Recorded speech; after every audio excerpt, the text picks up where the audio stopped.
Sup. The opinions and views expressed in this podcast are that of our own and Future Bachelor only, and not affiliated with any outside party or entity.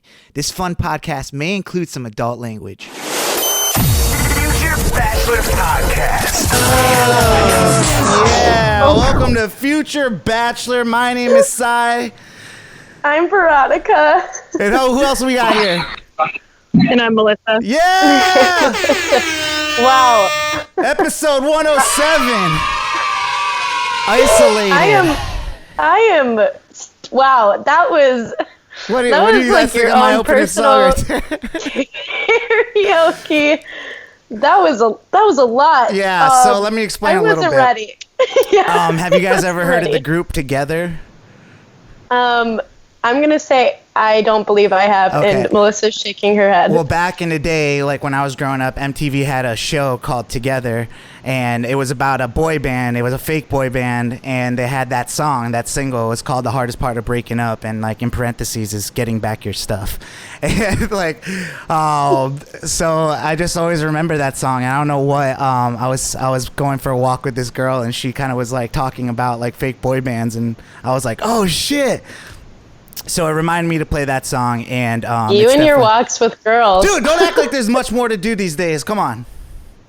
Look, Melissa's doing it right now as we speak. What are you? She's in the store. What is she getting right now?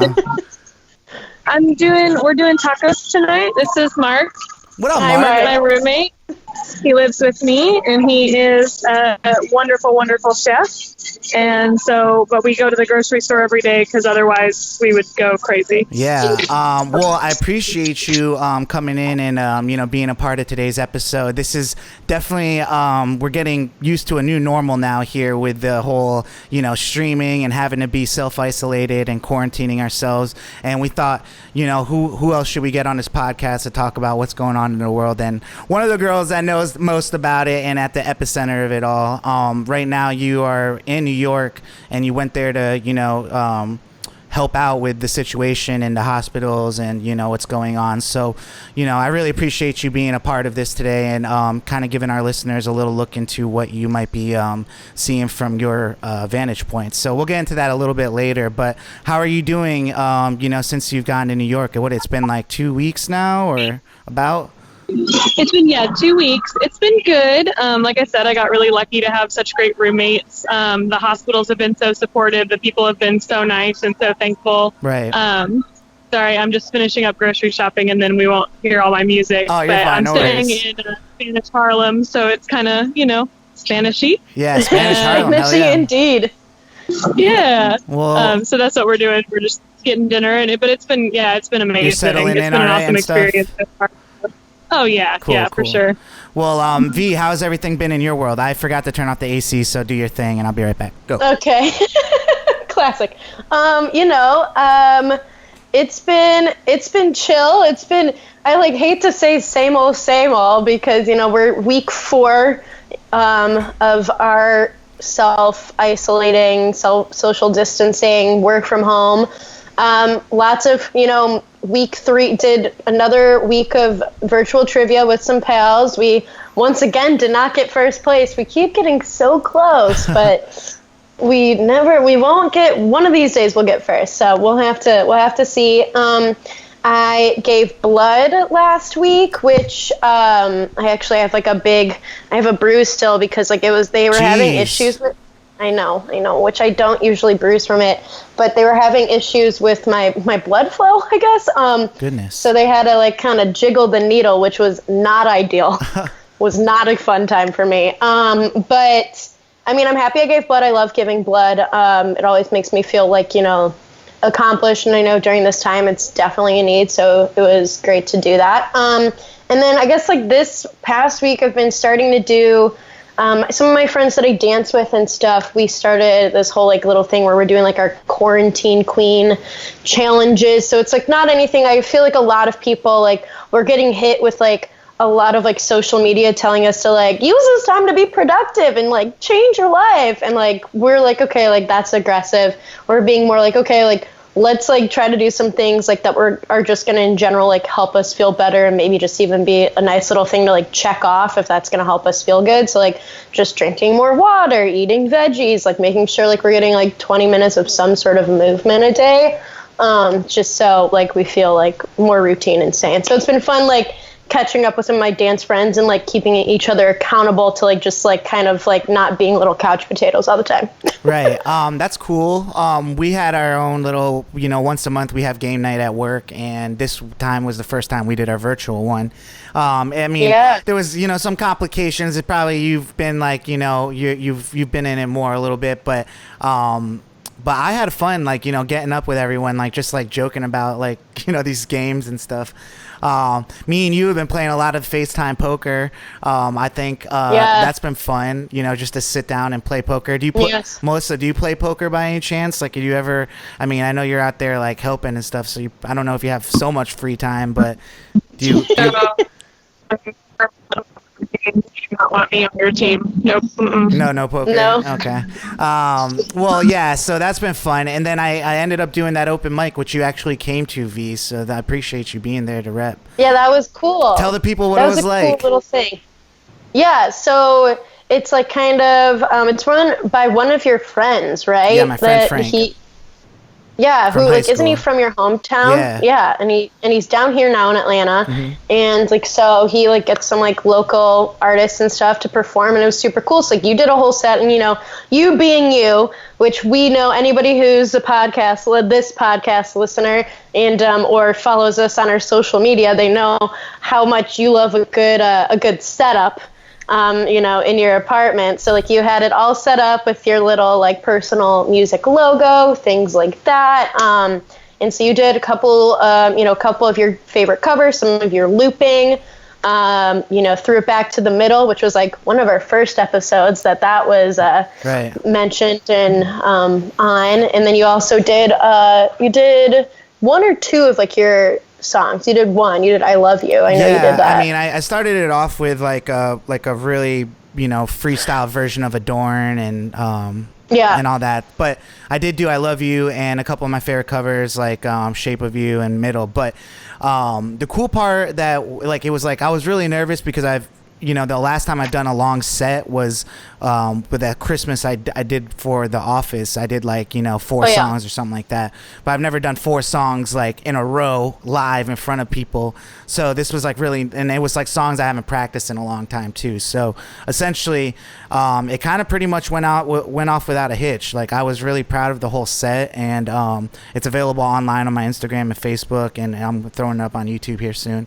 But it was cool, right? Like you have people. I made like almost like $150 just off of tips from that performance. Oh yeah. That was another item of it is that you guys they put your Cash App, your Venmo, your whatever like up there just like so that people could tip you as if it was like a normal open mic like at a bar, where they'll have either like a hat or something or some sort of something to pass around so you could pay the artist performing. So that was pretty cool, and like that's awesome that you made a little bit of moolah. Yeah, especially because like for some people, work, like you know what I'm saying, like that's pretty good. Yeah, especially because like I think for one of the other girl who performed on your night that you performed, she like music is one of her like main sources of income. So right.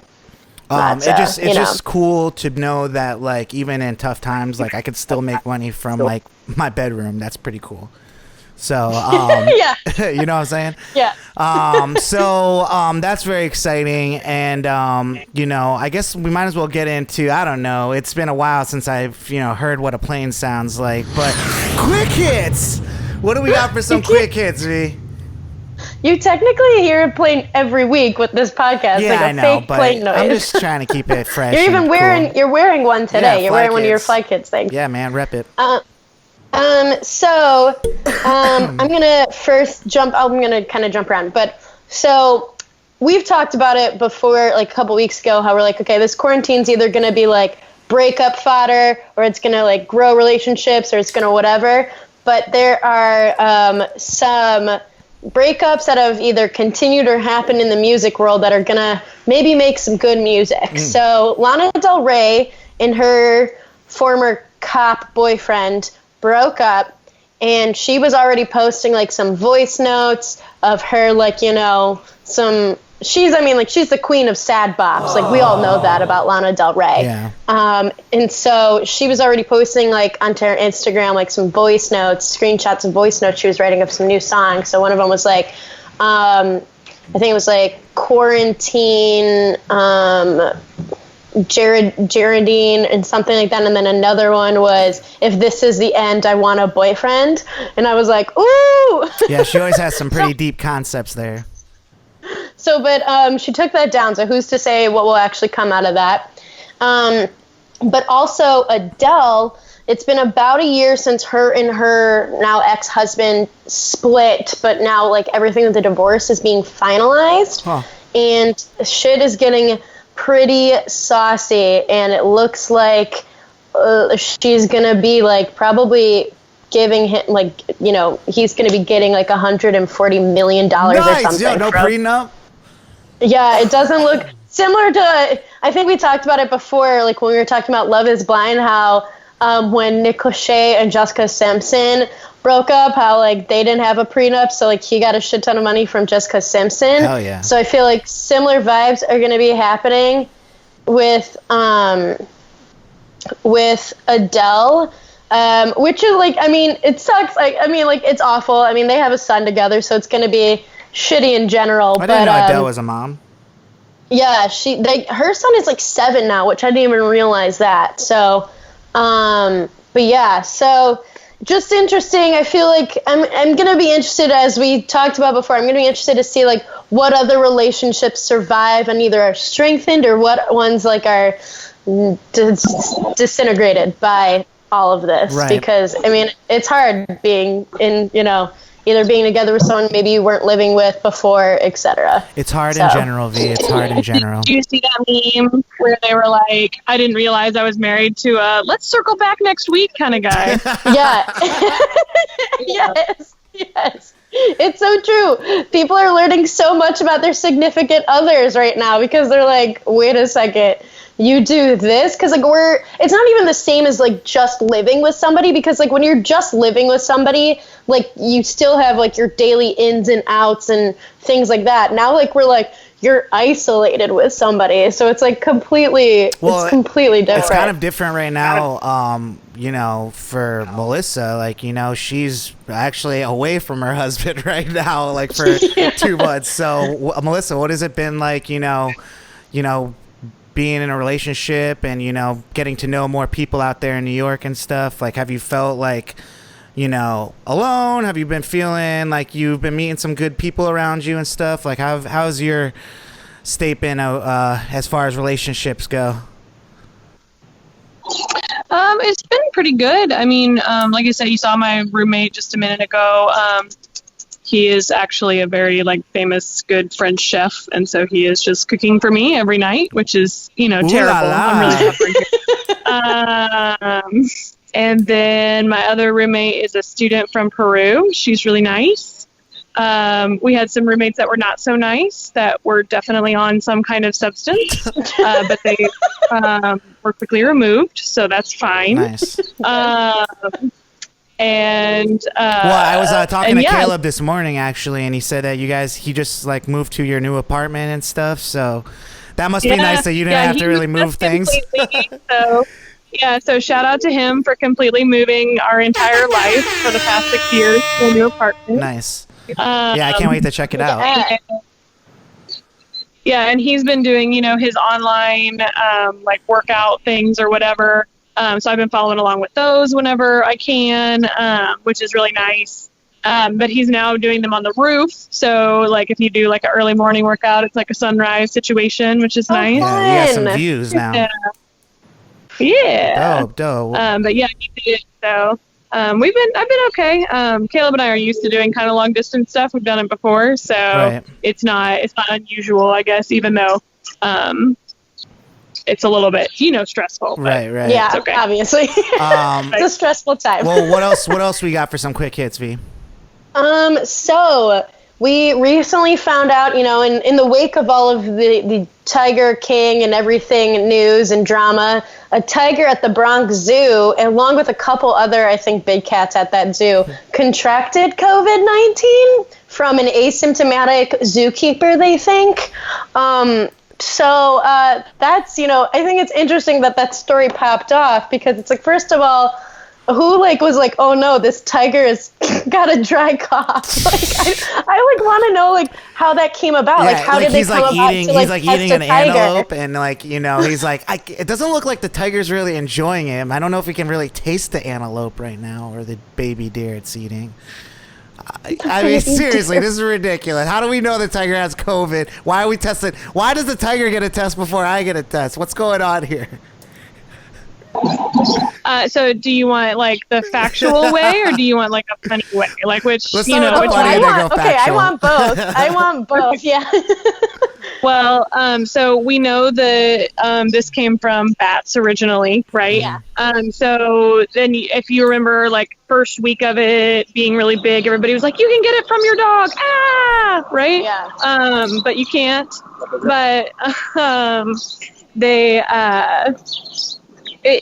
they want to know what animals it can travel to. Yeah. So viruses have the ability to mutate. They're really, when they're not so scary, they're kind of cool. Because they can change and go somewhere and become new hosts, and that's their job. They're just trying to stay alive, just trying to live their virus life. If you guys remember the weird, creepy virus from Osmosis Jones, Yes. I love his little long finger thing. Yeah. I loved that movie. And so that's why these tigers got tested, is probably because that person tested positive. So then some research study somewhere was like, well, let's see if it's going to tigers. And so just seeing how far the species spread is will give us some kind of idea of how it's going to travel and how it's going to come back and things like that. What you're seeing behind, in the front of the scenes, it looks really weird, but in the back, it's really, really major as far as how research is going, and we're trying to combat this and change this, and stuff's coming out every day about what we can and can't do and how we can respond. So right. Yeah. I mean, well, if my job was in charge of picking animals to test for coronavirus, I would definitely start with a tiger. But yeah, I mean, that's what's up. I mean, COVID has actually affected people. I was supposed to go on a trip before this all happened. I wonder what would have happened if I did decide to go that day. But it looks like Kristen Cavallari got stuck in the Bahamas for 3 weeks and is now just returning to Nashville. It didn't look like she was suffering though. Yeah, no. So that's kind of something we've been seeing a lot recently. So there's been kind of 2 or 3 major culprits of this whole idea of the woe is me, I'm an influencer, whatever situation, and how they're dealing with COVID-19. So Kristen Cavallari and her family went on a vacation to the Bahamas, and they actually had plenty of time to and were being encouraged by the Bahamas, the airports and everything, shit was still open. There wasn't anything really, I think the resort was even starting to close down. It seemed a little dicey that they had to stay there for 3 weeks. But they kind of got out of there last minute after the government of the Bahamas and stuff was hey, actually though, we're not gonna, we're gonna soon stop playing. So get out of here. Yeah. Because you're visitors and we can't have you, you're on a resort, we can't have you here. Mm-hmm. But yeah, they spent their 3 weeks in the Bahamas, stuck in the Bahamas, with, her husband, Jay Cutler, their kids, and then her very good friend and hairstylist, Justin Anderson, and Justin Anderson's fiance, Scoot. But yeah, so that was one thing. They definitely... That is a little bit that was one example of some tone deafness. And then the main one that's been blowing up the internet recently is from Ariel Charnas, who is known as a big blogger. I think her real her blogger name is something Navy. But she was shown she's a very affluent NYC blogger. And so she was shown how, she went through the testing process because she started to feel symptoms, got to do like a drive-through testing thing, had it, and then continued to make content, was shown like unboxing a Louis Vuitton bag and everything like the same day. And then, also try to do the whole idea of being like, oh, well, I have coronavirus, I have whatever.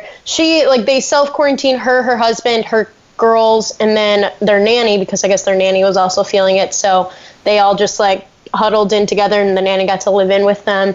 But like the main thing that like people had a huge issue with, and like something else that was similar happening with a different influencer, is that they left NYC. I mean, a lot of people are leaving NYC since it is the epicenter of the pandemic. They left and like went to like their house in the Hamptons to like escape.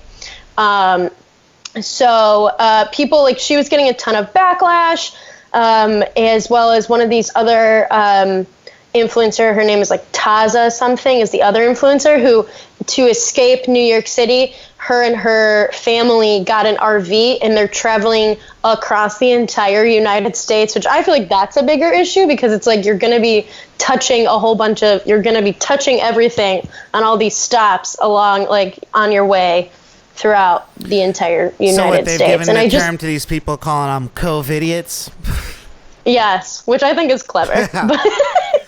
But yeah, I guess, Melissa, have you been seeing, I mean, you're obviously like probably like head down most of the time. I don't know if you've been like seeing any of this stuff, or like what your thoughts were on some of these things with all these influencers. Or celebrities in general. Okay, so I saw one thing recently. So I'm in the break room at work and we have the news on, right? I don't check the news really any other time. I just don't need it in my life right now. Understandable. But they had Chris Christie on commenting, and I was like, where is his relevance? Like, no. But he's not even like governor anymore, right? So like, what is he doing here? So that was one thing. And then I saw another thing about how some influencer, and I don't remember who it was, I apologize, who said that chicken soup may be the cure for COVID. And I was like, and then they had a recipe about making chicken soup. And I was like, so it's salty broth. So that is going to make anybody feel good, because when you feel like shit, like, oh, can I say that? Yeah, we swear all the time. We've been good. We've been better. Sorry, Mom. So, like, you want something with electrolytes in it. That's why we tell people not to drink water. We tell them to drink like Pedialyte, or to drink, the water with the electrolytes in it, or like the little packets or whatever. And broth is the same thing, right? It's got your protein, it's got your fat, it's got, all that stuff. So of course it's going to make you feel good. Like, no, duh. But it's not like curing COVID. You still have COVID. It's just going to make you feel better while you're like sick, as has chicken noodle soup for the entire history of chicken noodle soup.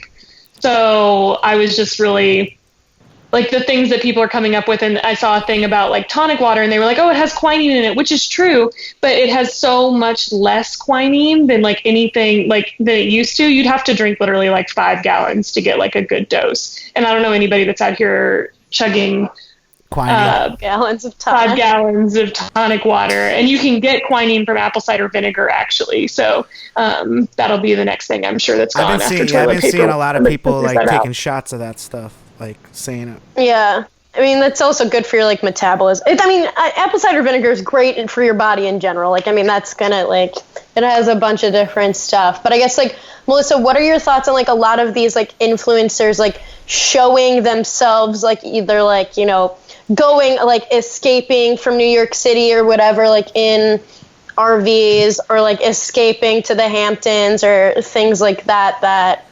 maybe, or like getting tested, even like not many people are able to get. Well, so the thing is, this is, our healthcare system has always had a struggle with privilege. Obviously I'm a middle class white American girl. So like, I have my own privilege that I have to, acknowledge. But when I hear and see how disproportionately or how badly that this is affecting, people of color, how it's affecting people like of Hispanic origin, they're not getting tests soon enough. They're having worse outcomes once they get to the ICU because there's a delay in care there. Whereas, I've watched people pay hundreds of thousands of dollars for tests. Maybe not that. That's a little bit of an exaggeration, but I've watched people pay a lot of money so that they can get a test. Yeah. When it's in short supply. And to me, that's like incredibly wrong, especially like depending on the strategy that we're going to use to contain this. So either, we would test people for antibodies, which says, yeah, you've had it, you have immunity, if there is in fact immunity available. Or, we test them positive, and then positive people stay home for 2 weeks, and then people who are negative can kind of go back out. But neither one of those strategies is really being employed in the U.S. So as far as the influencers go, I think they have no idea what to do with their time. Right. I was going to say the same exact thing. And they have a lot of it. Yeah. I think because like they're trying their whole to be life, relevant.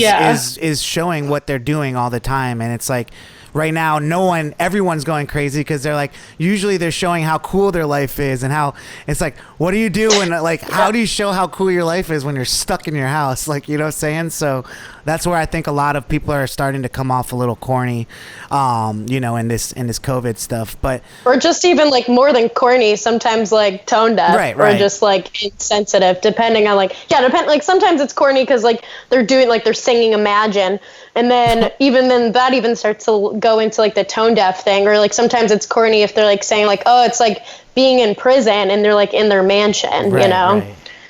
So, Yeah, and I mean, there's a lot of like studies that show that like being stuck in a place, regardless of what place you're stuck in and regardless of like your situation, you will have like some mental effects from it. Yeah. That's why I encourage people to take a walk, but like encourage your social distancing. Like, don't touch stuff. Wash your hands when you get back inside. Wash your phone off, for God's sakes. And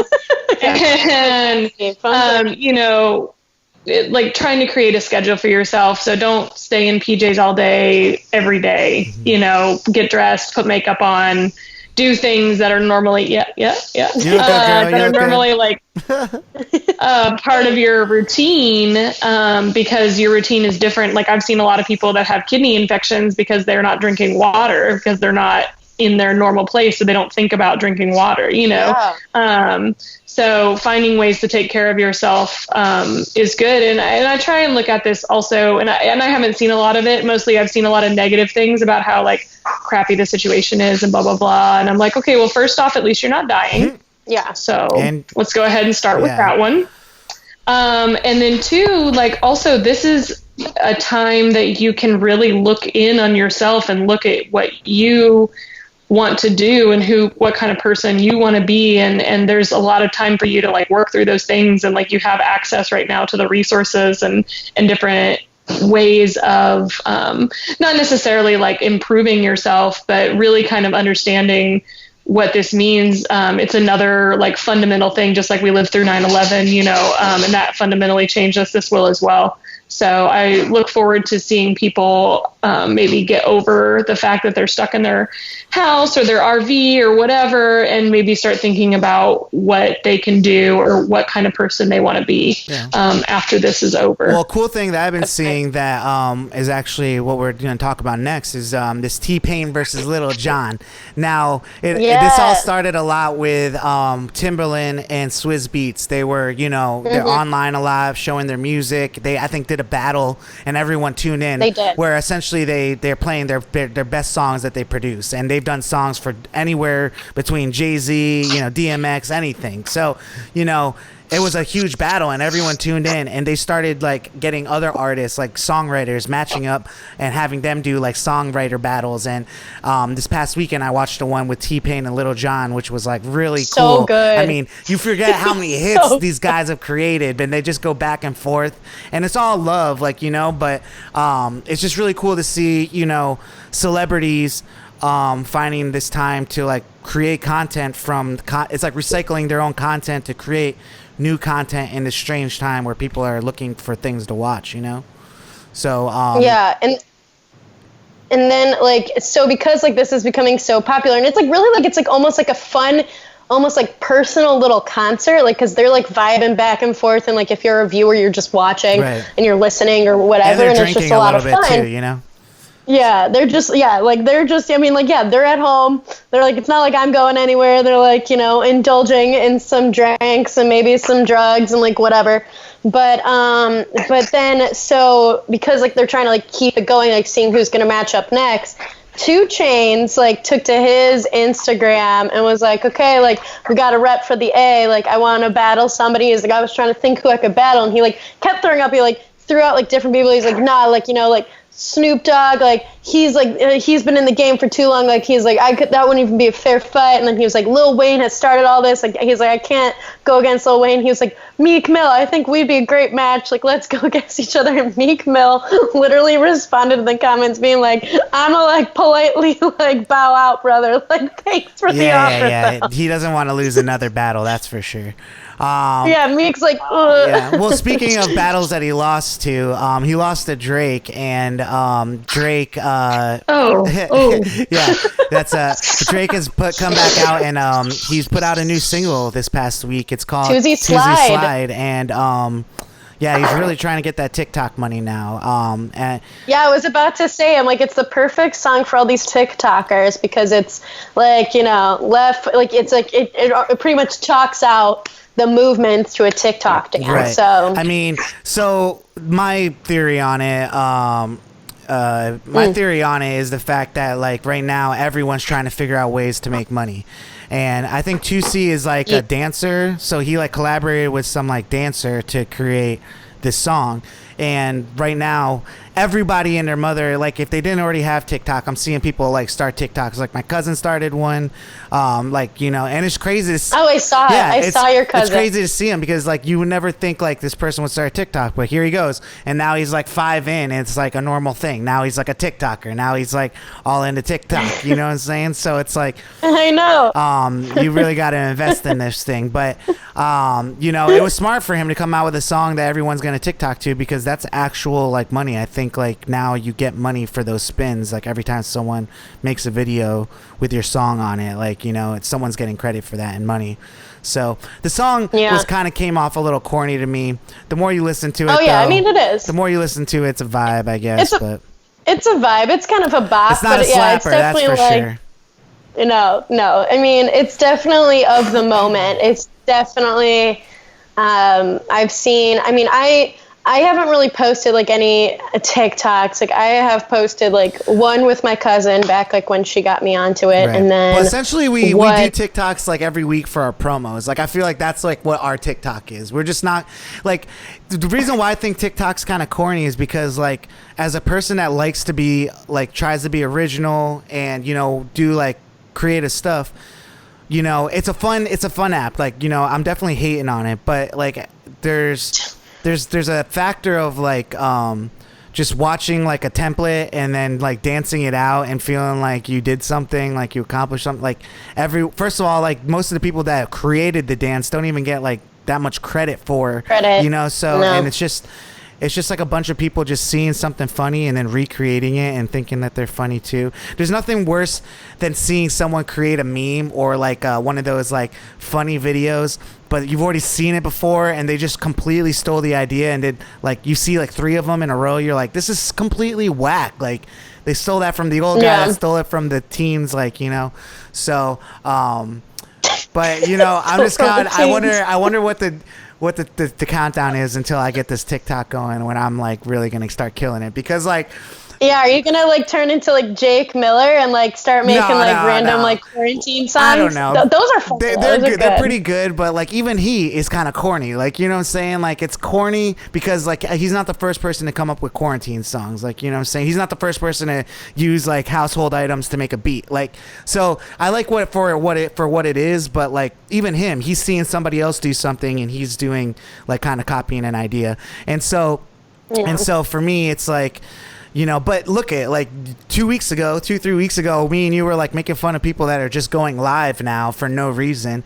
And like just the other night I was on live, just like, I'm like, look, and now V's in here. She's going to see that I'm on live for no reason. Yeah. I'm just sitting here talking. Yeah. And then I popped her right out. Well, exactly. I popped in, listened for a couple of minutes, and I'm like, I had other videos. I had other like live videos because like everyone's That's how going live. dumb It's it like is. my phone. It's like you could just look at anybody Like my talking to phone their is like, friend on their always phone. popping off like of like whoever like celebrity or whatever. Like, but I mean, there's some that I actually like to tune into because it's maybe like a brand like bringing a celebrity on or whatever. Right. And then I'm like, oops, sorry, Si, I got to go watch like the founder of Frankie's Bikinis talk to the Well, you Sports definitely Illustrated. gave me enough time That's this it. last week virtually, so I appreciate you even just checking in on me. I love you, V. Well, what made you? What made I you? know, yeah, we played a lot of poker. Yeah, what made you go yikes this week? What was something that made you go yikes in this? Yikes. Yeah. Yikes. So, this is honestly, it's hilarious to me. So I feel like, I don't know if like we on this show have like specifically ever used this or whatever, but a lot of times in internet vernacular lately, whenever someone is kind of being like needs the manager, kind of like mom, like soccer mom kind of type of complainer person on the internet, people call them a Karen, being like, okay, Karen, or like whatever. And so there has been stuff on Twitter blowing up from, some white woman saying how Karen is a slur and it's like promoting women hating and class prejudice. Yes. Melissa, do you have thoughts?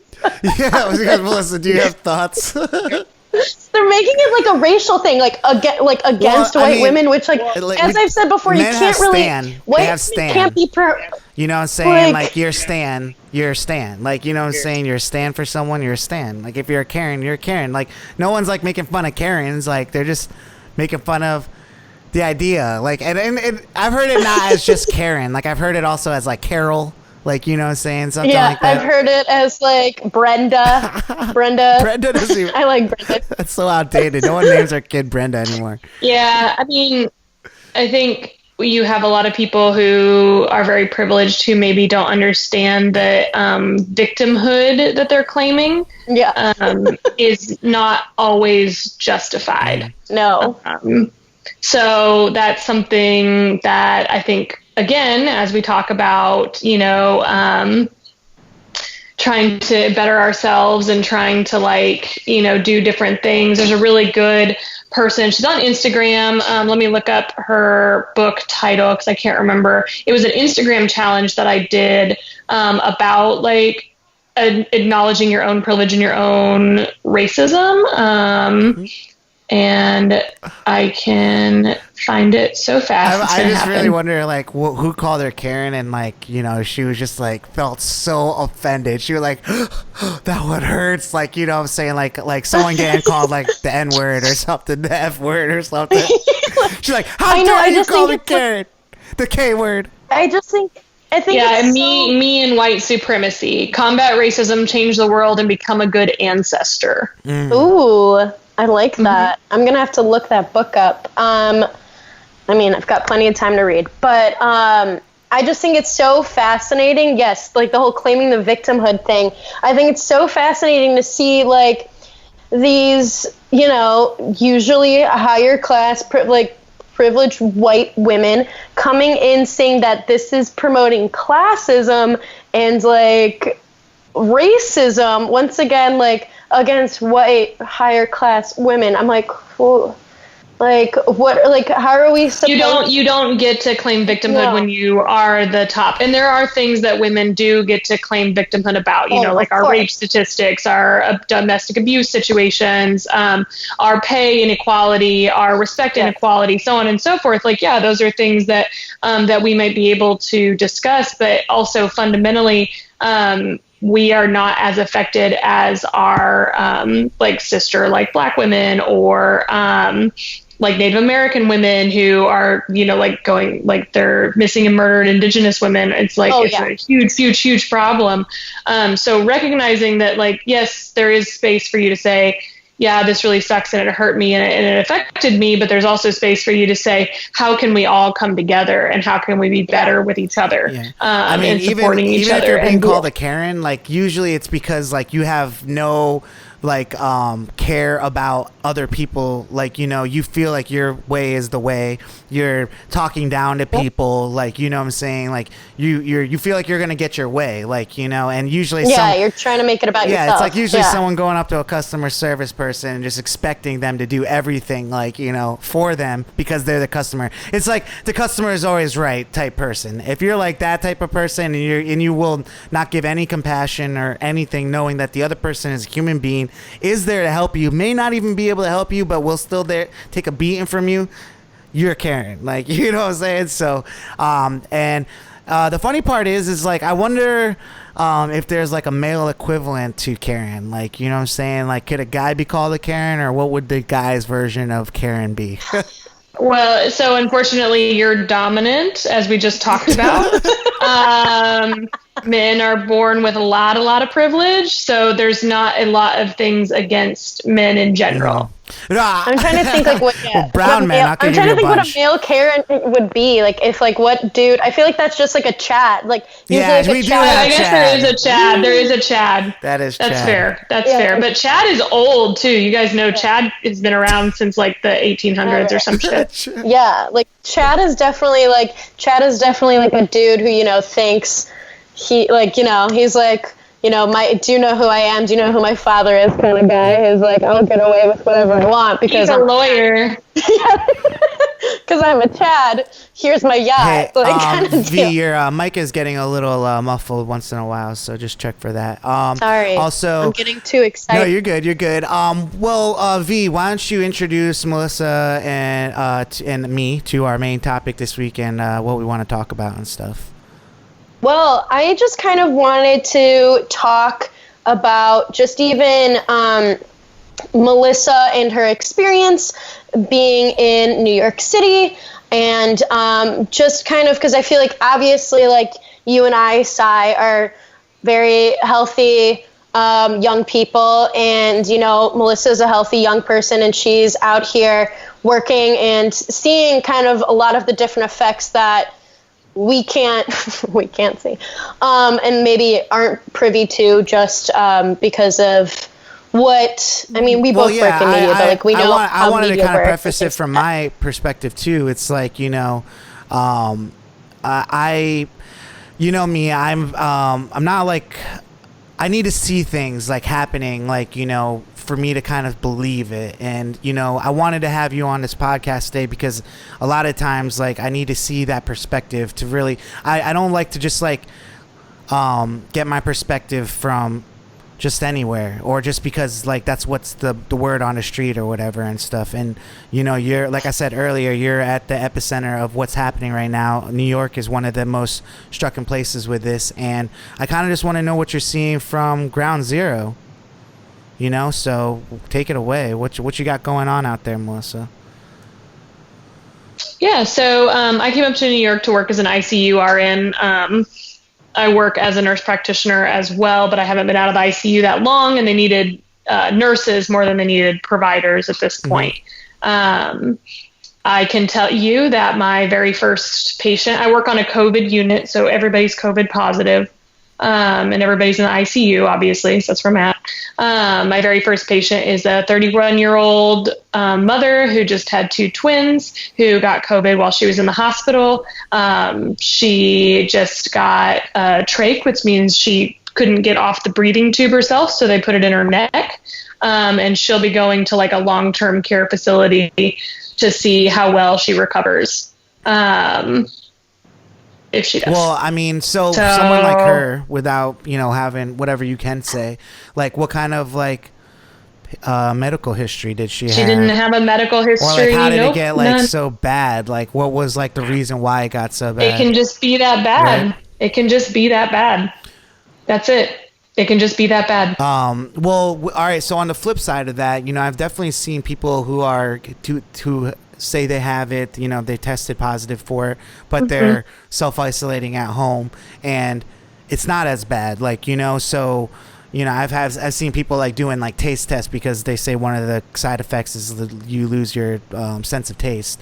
That's every single upper respiratory infection ever causes you to lose You know, taste. so that's kind of like my thought on it. But What are your thoughts on people that might have it that are not seeing like the symptoms as hard, kind of making it look like it's not as bad as like a case that you might see? Like, well, I mean, 80% of people, it's not as bad, right? But when you look at the recent data that's come out, you guys know I follow data.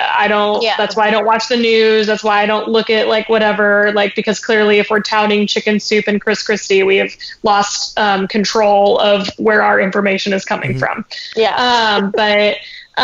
So most recent things say, like demographic studies that have been published, are, like 75% of people have very mild, right? 70 to 75% have very mild illness. So it's like a common cold, but for like a long time, like 2 weeks, so it takes a really long time to show symptoms. It takes a really long time to get over it. Then you have people who are in the moderate category, and that's probably a good, like, 10% or so, where you are going to need to be in the hospital. You're going to need oxygen, those kind of things. Now, the problem with needing oxygen in the hospital for those people is that the kind of oxygen that we have to use on them often aerosols the virus. So it puts us at major, major risk as healthcare workers. Then you also have a period of people who are intubated, which means they have a breathing tube put down their throat, and we control their breaths for them. This is safer for us as healthcare providers, but it's not good for the patient always. But some of them are so severe, so when you get COVID, you get a syndrome called ARDS, which is acute respiratory distress syndrome, which means your lungs are so full of gunk and stuff that they can't work. So it involves, it's an incredibly, incredibly difficult syndrome already. And you can get it from from having the flu or from having pneumonia or from being on, like, there's lots of other things that cause it. But it involves having to be paralyzed. It involves having to be turned over on your stomach to try and get your lungs to work a little bit better.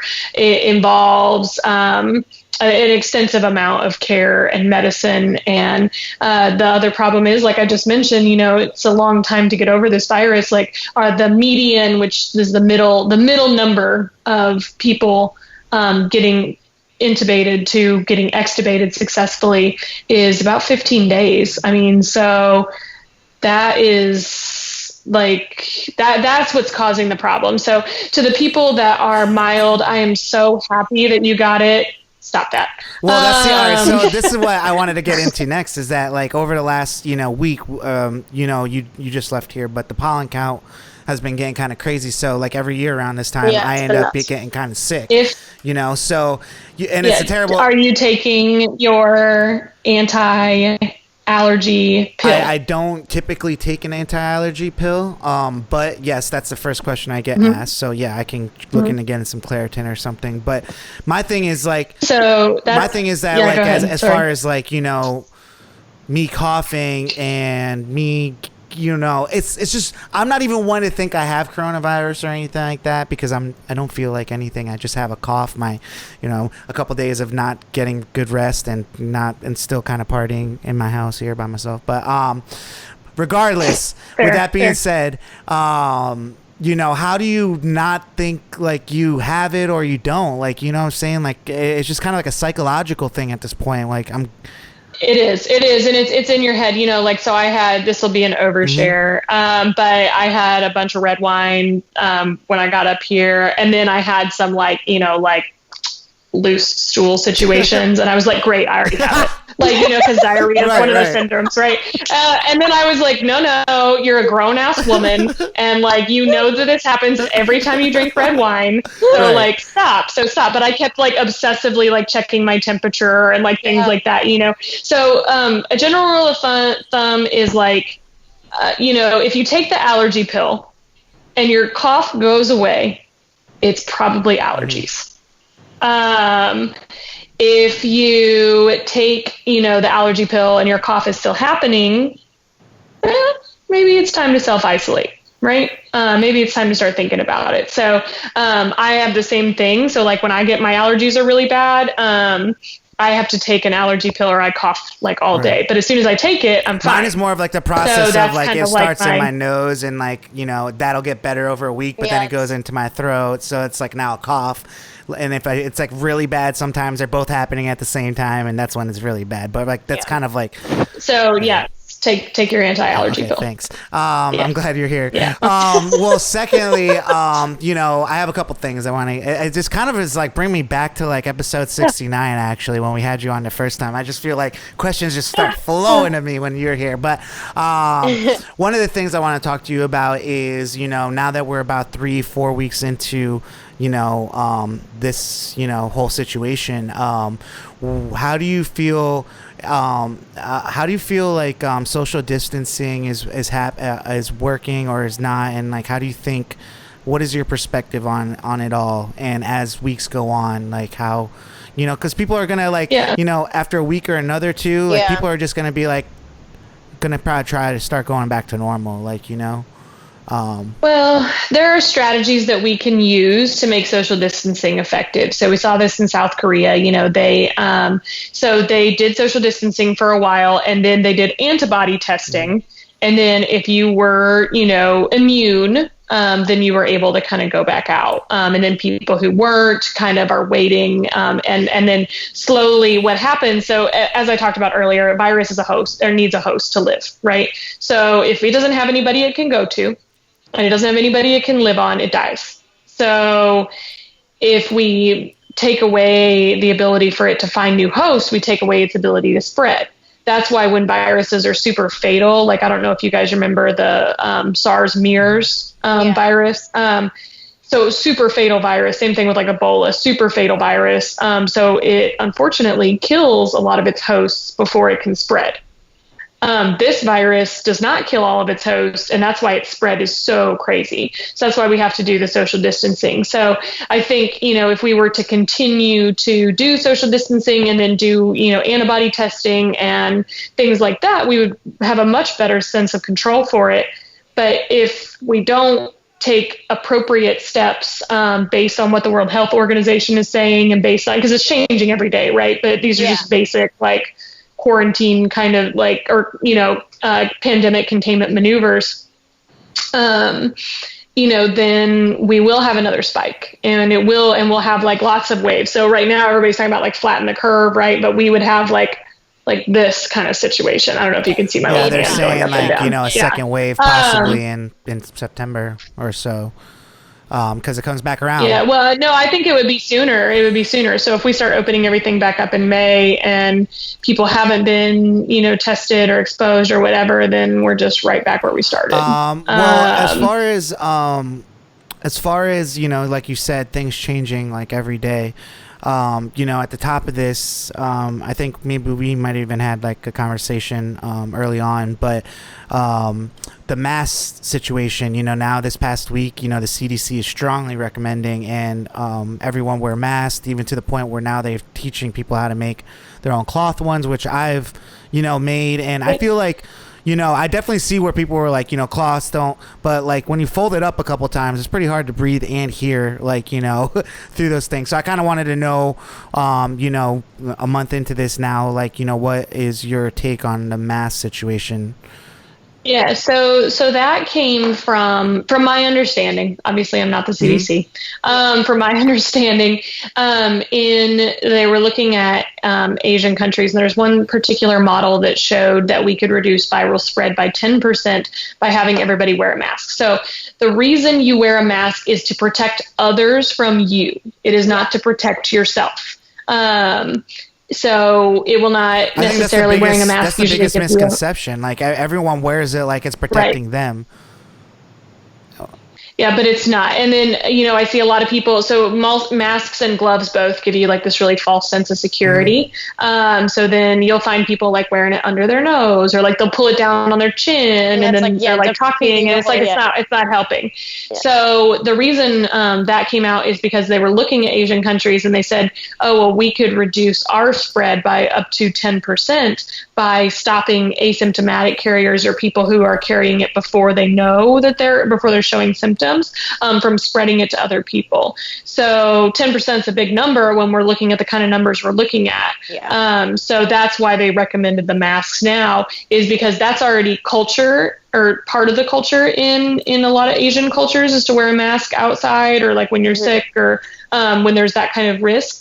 So it was already just embedded there, and here it's not embedded. So that's where that came from. But it's not an escalation of like, oh, this is bad for you. It's more of like, can we reduce the spread? Can we I feel like I've been thinking about it, or even like seen it being discussed as even just more of like a social cue, because it kind of like, not like, I mean, I, made mine for if I need to go to the grocery store soon, actually, like I'm finally getting to the end of my groceries, but like, I feel like it's more of like a social cue to be like, okay, I'm in the grocery store, like, I don't want to be like, like spreading things, like, who knows, like, if maybe I'm like secretly carrying it or like whatever, but it's also like kind of like a social cue to just be like, okay, like, hey, like, this is something serious also, and like that, like, we have to consider all of our different habits that could be spreading it, or that how more people could be carriers than we know. Yeah, and that's where we need the testing, right? That's where we need widespread testing. We need widespread antibody testing. And they haven't found for sure that antibodies indicate immunity yet, but if it acts like most viruses, then we probably are immune once we get it. But we don't know, because some people have had like positive tests after they've had negative tests, and there's some confusion there. So more research to come on that for sure. But that's why we need the testing, but we're just not getting it. The test makers are behind, the supply chain is behind. And then honestly, just as in general, we were just kind of not on the ball as a country on taking this seriously. Well, let me ask you this. As they continue to try to develop a vaccine to prevent, the spread of this, being how serious this has gotten and stuff, do you see like a coronavirus vaccine, like something that we would have to take yearly, like a cold virus vaccine? Do you think they're gonna... they've tried to do coronavirus vaccines before, like when MERS came out and SARS came out, and they did not go so well. So it'll probably be a 2-year at least, I would say, before anybody gets a working vaccine. Generally for the approval process, it just takes a very long time, and not just in the United States, but just safety trials that are done around the world. So I don't know if we'll see a vaccine. I know a lot of people are working on it, but I don't think that we'll see that this year. I could be wrong, could definitely be wrong, but I think they're trying to do their best to keep everybody safe, because sometimes, any medicine has risks. Vaccines do not cause autism. Let me just drop that right there. Yeah. And then, but there are serious risks with vaccines, and there are serious things that can happen 100%. So then it'll be kind of, making sure that vaccine is safe and that the risks don't outweigh the benefit of us not getting it. Early on they had said also, this specifically, they said, it affected, older people and babies. But, from anything that you've been seeing, how has it been affecting, has it really affected a large population of infants or anything? Okay. No, not that I've seen. Not that I've seen at any of the children's hospitals. Kids are very germy. We know that, because they're just always snot running down their face, whatever. What the hell is with that, though? I never understand some that. of the viruses that... I never understand that about the parents. Anytime I've seen, kids, for, a longer... if I'm, going to, a house party and they got their kids, why is their face always, got snot on it? And, why do the parents act like it's not there? I don't understand. Well, so kids get these viruses all the time. They're building their immune system. But the coronavirus is a family of viruses, as we know. So some theorize that because kids are used to getting coronaviruses, even though it's not this coronavirus, that it's not really affecting them, versus H1N1, if you remember, that really hit kids hard. So we are spared having this hit children as well as adults. Wow. Yeah. For the most part. Well, V, you have anything else on the corona? Yeah. I kind of getting back to the social distancing thing. Something we discussed, Sai and I discussed last week, was something that went viral where it was about this BYU student who her roommate like pretty much told her like, sorry, you're at risk. I'm still going to try to invite over like her boyfriend or whoever. And that like blew up and everything. I guess I wanted to hear your perspective as like someone who's like, I've been like, I was talking to Saya before how I was like kind of trolling the dating apps today, and like there's still like so many like people who are like, well, like just come over and hang out and whatever, and I'm like, but no, like that's not how that works. So I guess I wanted to hear your perspective on like the whole idea of like, you know, people trying to like invite people over, if the coronavirus doesn't take you out, maybe I could. Yeah, which that's I'm just saying, dude. Yeah, so I'm just gonna leave that there, so I'm gonna let you deal with that later. But I think, you know, I guess my question is always this: if you tested positive and you call the health department, and the health department calls you to see who all you've contacted, do you want to have your list of your booty calls being out and then all of them calling and saying, oh, she was positive and we don't know when, you know? No, you don't. At least I don't. I mean, whatever. If you want to put your list on the CDC's website, that's fine. Veronica has it ready on PDF, so it's... Yeah, so, but like, what we recommend, especially if you do live alone, right, is that maybe you have a quarantine buddy so that you hang out with only them. That's Paul, right? for so me. That's Paul, or a group. you know? Right. Exactly. So, and if you're not seeing... Sorry. If you're not seeing anybody else, you guys are both not seeing anybody else. We're pretty, then you're okay. Pretty isolated, pretty stuck. So, and that's kind of what we recommend is like, you know, in roommate situations and in things like that, like just make a pact that if you don't have to go out, you're not going to go out, and that if you are going to see each other, then you're the only two. Because what'll happen is like, okay, well, say I'm here and then I go to, you know, a birthday party for somebody, and then I go to pick up food, and then I go and go to the grocery store and whatever, and then I come back home and I haven't washed my hands or taken precautions or whatever, and then now I've given it to that person, I've given it to everybody else around me, like blah, blah, blah, you know. That's why it's so important to just kind of like... that, but like I feel like a big part of it too, like, is that like you would know more than anybody, we're not going to get 100% like a compliance on this, like, you know, so one way or another, you know, people are still going to be meeting and going out like that. I guess, like, you know, you just do your part to try to lessen that, but it's just kind of crazy. Like, everyone's like, the sooner you stay in, the sooner we get to go out. And it's like, you're just not going to convince like everybody, especially when like they're not closing down things like the Beltline or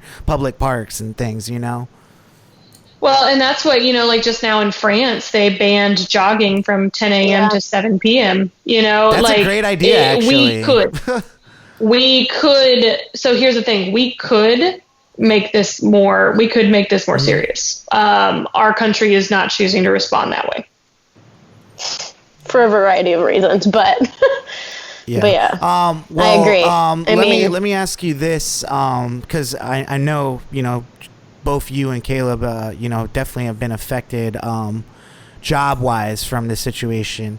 What are your feelings and perspective of like what it's going to be like in a couple months coming out of this for you guys and for a lot of Americans, kind of just like, you know, trying to get back on their feet after this, you know? It's so hard. I mean, I don't think we've ever seen, except for like the Great Depression, have we seen unemployment levels this high. Like, things are going to have to change. It's not going to be just a stimulus bill. Like, things are going to have to be changed. And I don't know what that's going to look like. I'm not really, good with the economy, but I want and hope that like we will come together as a nation and not just let it founder and fester, but I think there will be a time that we'll be able to come out. Like Wuhan lifted their lockdown just recently. So, depending on, how we go and how things work, just making sure that, we're reopening restaurants, we're helping people. And I think a lot of people will be like desperate to go out. So I do think there'll be like a good, nice boom after this. One suggestion would be like to maybe increase the recommended tip wage. Why are we still going with 20% when that's like kind of crazy? Like maybe I've been like tipping like almost like 40-50% like at this point. And if people did a lot more of that stuff, and that's something that I'm doing for sure. If people did a lot more of that stuff to like the fellow man, supporting one another where you can, I think we'll get out of this a little better. But when you're getting like the selfish people that are like hoarding everything and all that stuff just because they're scared, they're scared for themselves and not like for the greater population. And I think that's the biggest thing is just everybody's scared and it doesn't help. That's I guess my problem with like the media and the way that they're like portraying things is like, it's not helping to just make things scary. Like, can we focus on relevant things? Like, can we update on the coronavirus like once in the morning and once in the evening, and I know that that's not how it works. And I know you guys know that's not how it works, but like, we just need to focus on supporting each other and taking care of each other during this time and not on like whether or not the tiger has it or not on like, like I don't know. It's an interesting study of the human condition, I guess. It's an interesting study of how we view each other and how we take care of each other. And, some of it is not pretty. So I hope that for, a lot of people take this time to just think about ways that they could better themselves and their partners and their families and their lives and really enrich that. And I'm not saying like you have to do work or, like whatever, but I guess, you kind of do like, and this is the time for it. And this is a place and we can see about maybe we could make a better world after this has kind of exposed all the ugly sides of our world. Can I ask you one more question? Just you being, so close to people like that actually have the virus, what is that like? How scary that's like? Also, like, what kind of precautions do they make you guys take to not spread it? Like outside of like what you do, you can act like a normal person, right? Like they're not like quarantining you guys necessarily. Yeah. So I wear all day. I wear an N95 respirator, which means that I like rebreathe my own CO2 for a very long time. My heart rate is very interesting. I didn't know you could do that. Actually, I thought that like you can't breathe CO2. Or hold on, it filters it. Yeah, so you do get oxygen, but I mean, I'm saying like in your mouth, like it's not enough to make you ill. Like I'm just saying that like it's really hard to like breathe in it. If you've ever worn a respirator. Yeah, no, for sure. Yeah. So wearing a respirator is just like training at Mile High Stadium, I guess would be like a good way to like, kind of imagine it. Like the oxygen's a little bit thinner and you're a little bit like hot and sweaty and so on. We wear full like gowns, gloves, double gloves, face shields, masks over our masks to protect them. We wear the same mask all day. But then we wear like surgical masks over the mask when we go into the room. And then I will walk into work wearing either regular clothes or scrubs. I'll change out into surgical scrubs and then, switch back out to my regular clothes when I'm done so that I'm not walking around with like Corona clothes, infested clothes, Corona clothes. Yeah. And then when I get home, I like strip straight down, go to the shower, wash, clean, like pick up my clothes with gloves, put them in a plastic bag, put them in my laundry. And then, clean the area where my clothes were, my shoes and stuff like that. So we take a lot of precautions, but this is what we're trained to do. This is what nurses are trained to do. Because kind of run into the fire and kind of protect ourselves. Like that's our job all the time. So I've worked around Ebola. I've worked around like a lot of the other like really communicable diseases. And so far I have not caught anything from work. It's been 7 years, so that's pretty good. That's awesome. At least, but that's part of it is just like, we're trained to be extra cautious, and we're trained on how to like do this and work through this and like things like that. And that's why, I encourage people to just take a breather and follow like that common sense advice, wash your hands when you get home, clean your phone off, clean the high touch surfaces like your doorknobs and your light bulbs and things like that. And try not to panic and, just go slow and listen to what's being said. So, well, V, if you don't have anything else, like, I just want to say thank you for, coming on here. Constantly I have questions, and it's really nice to hear your perspective, and also just to see and hear your face, because I miss you, and appreciate you out there helping people and stuff. Too. So, you're doing a great thing, and, just be safe. I was going to say, I don't know if you want to stick around for the rest of the show or not. If you need to take off, like, that's completely understandable. We just got to, so you can go we eat. just got to wrap this up. But, that way, I feel like we got a lot out of you today. So thank you so much. Yeah. Oh, cool. Well, yeah, thank you. No, I really appreciate it. I am going to go run, and I think he's making some kind of taco or something tonight. So that'll be really great. So don't worry about me. I'm eating really well. I'm taking safety precautions. And New York has been so far an incredibly welcoming and awesome experience. And I'm very happy and privileged to be here and be able to help. Well, thank you so much. Well, we appreciate everything that you do. Thanks for taking the time. Yeah, thanks for having me on. And, we'll have to check in with you here in a little while. All right. So, love you and be safe. Yeah, absolutely. All right. Love you too. Bye guys. Be safe. Bye. What a talk, V. What a talk. Wow, and then it was just and us. then us too. Just the two we of us. can make it if we try. Actually, is that was very informative. Is that Bill Withers that sings that song? He just passed away this past week, I think. I'm pretty sure. Yeah, actually, yeah, I think. Did he sing? I mean, he did just pass away. I'm pretty sure that was been a his lot original. I know Will Smith made another one and stuff, but I'm pretty sure Bill Withers did the original. I mean, it was really cool to hear Melissa's perspective on this. It definitely makes it a little bit more real for me.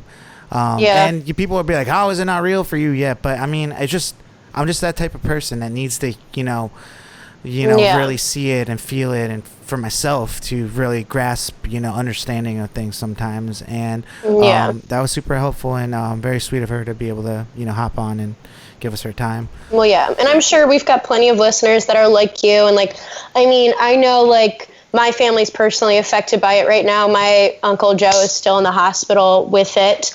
And so it definitely, it's interesting to hear all different perspectives, just because, obviously all of us sitting here at home are being fed a bunch of different stories from our local or national media and our different feeds and stuff like that. So to actually hear from somebody who's working on the front lines and actually has, a background in healthcare, it's, interesting to hear some of that stuff broken down. Well, V, where do you want to take it from here? I mean, I'm ready for our Slapper of the Week. Slapper of the Week. Let's get into it. All right. Yeah, I didn't have any Bachelor news. So. Well, a little Bachelor news. I mean, I've been seeing stuff floating around about Peter and Kelly this last week. Are they dating? Are they not dating? I mean, yeah. They're together in Chicago. What I was seeing was that, apparently he is quarantining with her because he's having family issues or something. Family issues? I didn't see. Why the hell would he be quarantining? With Barb? I think so. I don't know, maybe.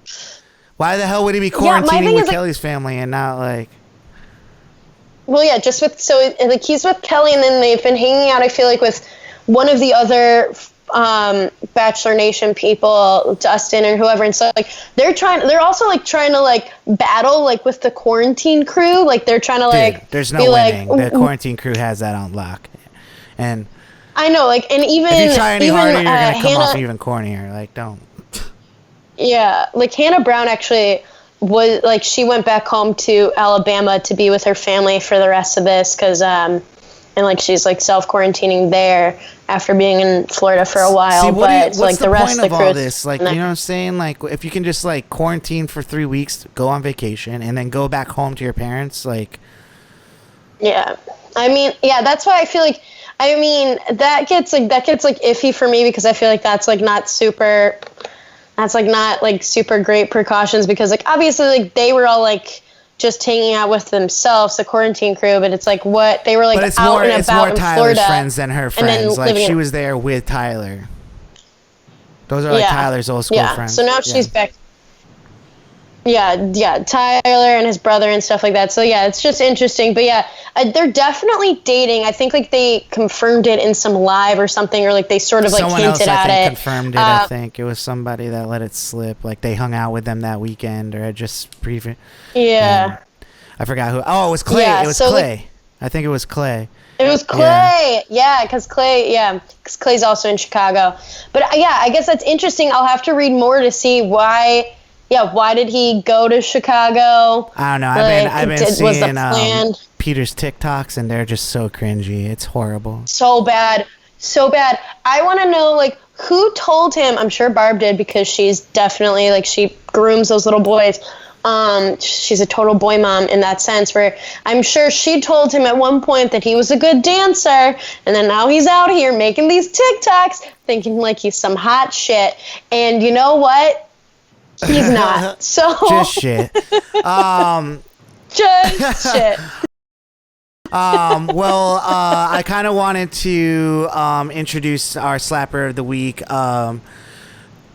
This song kind of came up. I think Paul was listening to like Discover Weekly or something. His music they curated, and this song came up, and I was like, "Oh, damn!" And like legit, I've been listening to this song for like the last week. It's a nice, smooth, like feels very islandy, but I'm not really sure what the song's talking about really yet because they're singing high pitch and stuff, but the vibe is good. So but the vibe is right. Yeah. That's all that matters. You know, without further ado, why don't we just get into our slapper of the week? It's called Stranger, the Y2K remix, and it's by Peking Duck, featuring Y2K and Elliphant. So some animals a year. We've got a whole bunch. A bunch of animals here. You're right. This is a farm, a zoo. So let's just get into our slapper of the week. Let's go. Wait a second. Here we go. Slapper of the week. This song slaps. Slapper.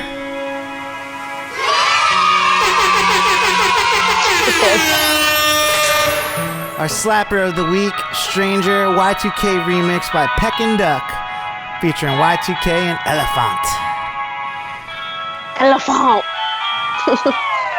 Yes. So it's a vibe, you know, slap. Yeah, it was very islandy. Definitely, you know, giving us. I feel like we gotta make our own islands. We can't be like Kristen Cavallari and get stuck in the Bahamas. So, tell it, girl. Tell it, girl. Do you have any shout outs this week? It's gonna feel like repetitive, but actually, like I'm shouting out my Auntie Barb because it's her birthday the day that this episode. So if you're listening to it, that this episode drops, it's her birthday. April is known as being the DiStefano family birthday month. Like all of my, like half my dad's side has birthdays in April. But it's her birthday, and I know she is. You know, she's at home alone right now. She can't see her husband because he's in the hospital with COVID-19. So sending her all the best vibes for her birthday and sending Uncle Joe all the best vibes to get better. And then I wanted to shout out my friend Michaela because she's the one who kind of spearheaded our little quarantine queen goals that we're doing, which like I think I like them so much just because they're not like some of these like crazy fitness influencers that are out here like being like lose 10 pounds by the end of this quarantine. And it's like let's chill out. Like I'm not just here get me to do that today. And yeah, like let me just like get some endorphins. And then I wanted to shout out my friend Alma just because she's a really good friend and I got to talk to her this air week. horns for them all. Word. Well, my shout outs this week consist of Frank, who we talked about earlier, my high school buddy that throws that virtual open mic weekly, and he usually does events, so it's pretty cool that he's like shifted his gear into doing something cool and creative, like a virtual event, and he's running it really great. So just wanted to shout out to Frank. Thank you for having me last week. I feel like we killed it. Yeah, it was awesome. I love you.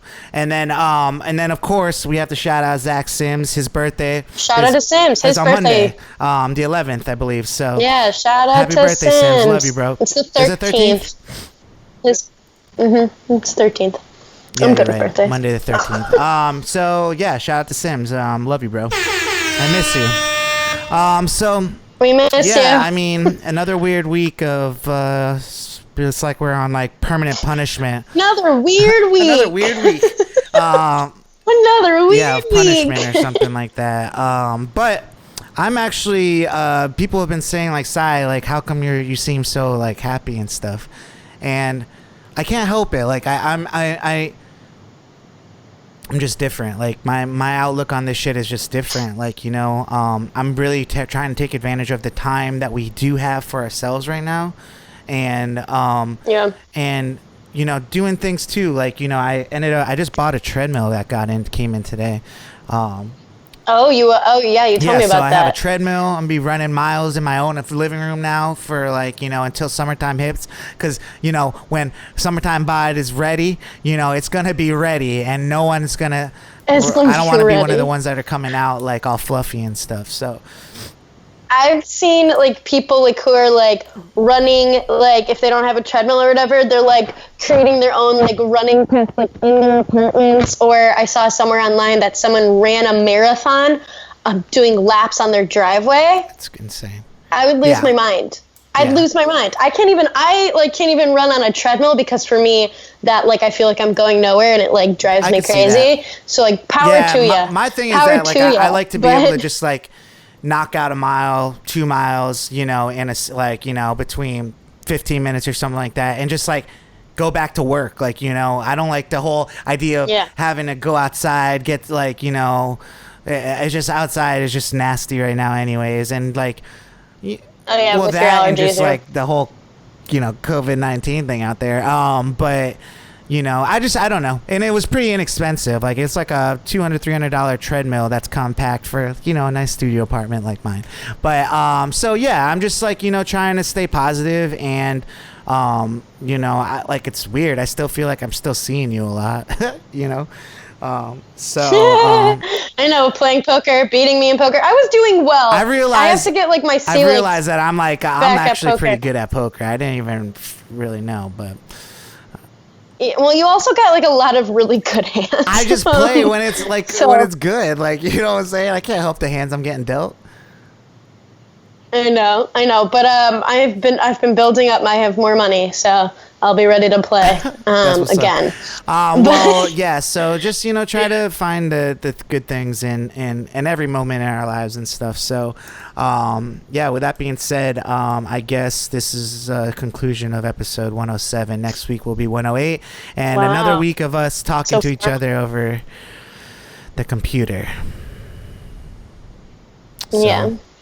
I saw you when we went out for a walk the other day. That was pretty cool.